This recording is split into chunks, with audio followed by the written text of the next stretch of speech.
के समय की सबसे कॉमन प्रॉब्लम पीरियड्स का इरेगुलर होना, weight gain, acne, hair fall, infertility, anxiety, depression, mood swings. लेकिन सबसे बड़ा सवाल ये है कि क्या पीसीओएस सिर्फ एक हार्मोनल इशू है?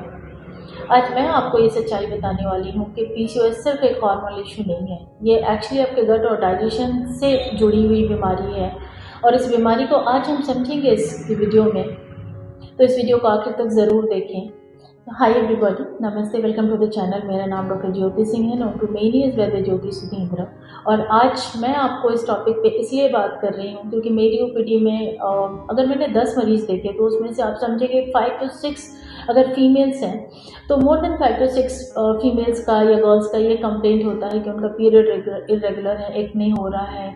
लंबे समय से वो इस चीज़ को सफ़र कर रहे होते हैं। कुछ लोगों को पता होता है कि पीसीओएस नामक कोई बीमारी है उनको, पर ज़्यादातर लोगों को अभी अवेयरनेस नहीं है। लोगों को पता ही नहीं है कि उनको कोई बीमारी है और ये बीमारी इग्नोर करने वाली नहीं है। तो इसी सोच के तहत मैंने आज क्या ये वीडियो आप तक पहुंचाने का निर्णय लिया है। तो समझते हैं आगे इसको। मॉडर्न साइंस भी मानता है कि पीसीओएस का स्ट्रॉन्ग कनेक्शन होता है इंसुलिन रेजिस्टेंस के साथ, क्रॉनिक इन्फ्लेमेशन के साथ, गट माइक्रोबायोम के इम्बैलेंस के साथ। तो जब गट इन्फ्लैम्ड होती है तो इंसुलिन प्रॉपरली काम नहीं करता है और इंसुलिन रेजिस्टेंस बढ़ता है शरीर में, एंड्रोजन्स बढ़ने शुरू हो जाते हैं। ओवरीज जो है वो अपना फंक्शन भूल जाते हैं, उनको कितना कौन सा हार्मोन रिलीज़ करना है वो भूल जाते हैं और इसीलिए हम देखते हैं कि उनके इसके रिजल्ट के रूप में पीरियड्स का इरेगुलर होना, ओव्यूलेशन वीक हो जाना और पीसीओएस वर्सन हो जाता है। इस पॉइंट पर सिर्फ हार्मोन्स सप्रेस करना सोल्यूशन नहीं होता है, क्योंकि अगर हम हार्मोन्स को सप्रेस कर रहे होते हैं इस लेवल पे तो हम रूट कॉज जो है उसको हम टच नहीं करते हैं। तो आयुर्वेद ने इसी बात को सालों पहले बताया था। कहा है आयुर्वेद शास्त्र में, अजीर्णे जायते रोगा, चरक संहिता का ये रेफरेंस है। इसका मतलब है कि जब आपके अंदर अजीर्ण यानी डाइजेशन डिस्टर्ब होता है तब आपके अंदर डिजीज यानी रोग की उत्पत्ति शुरू होती है। और पीसीओएस भी बेसिकली एक रोग है जो डाइजेशन बेस्ड है, क्योंकि आयुर्वेद शास्त्र में बताया गया है कि जब आपकी अग्नि कमज़ोर होती है तो आपके अंदर आम संचय होता है, जो अधपका होता है, वो टॉक्सिन एक्यूमुलेट होता है, वो टॉक्सिक वेस्ट जो है वो स्टिकी इन्फ्लेमेटरी होता है। तो आयुर्वेद शास्त्र के मूलभूत सिद्धांतों में है कि जब अग्नि मांद्य होती है तो आम बनता है और ये आम का मतलब होता है कुछ toxic sticky inflammatory waste material जो आपकी बॉडी में सर्कुलेट होता है, आपके गट से एब्जॉर्ब होके, और ये सर्कुलेट होता है, ओवरीज तक पहुंचता है तो ये ओवरीज के फंक्शन को कंफ्यूज कर देता है। फॉलिकल ग्रोथ जो होता है वो डिस्टर्ब हो जाता है, ओव्यूलेशन इरेगुलर हो जाता है, पीरियड्स अनप्रेडिक्टेबल हो जाते हैं। इसीलिए पीसीओएस के साथ सिर्फ गायनेकोलॉजिकल सिम्टम्स मैच नहीं करते हैं, इसके साथ gut issues, bloating, acidity, anxiety, constipation, ये सारे लक्षण आपको साथ में मिलते हैं।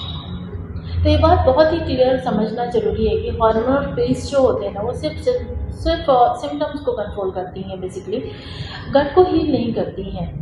और जैसे ही आपकी मेडिसिन बंद होती है आप देखो कि पीसीओएस वापस से आपको रीअकर हो जाता है। मतलब आप जब तक मेडिसिन पे होते हैं तब तक आपके पीरियड्स नॉर्मल शो होंगे, लेकिन जैसे आपने मेडिसिन रोका आपके पीरियड्स वापस से डिस्टर्ब, आपके मूड स्विंग्स, आपके बाकी जो भी लक्षण पहले आ रहे थे वो वापस से वहीं आ जाते हैं। तो आप समझिए कि हमने उसके रूट कॉज को हील नहीं किया। और इस लेवल पे आयुर्वेद का जो अप्रोच है वो अलग होता है।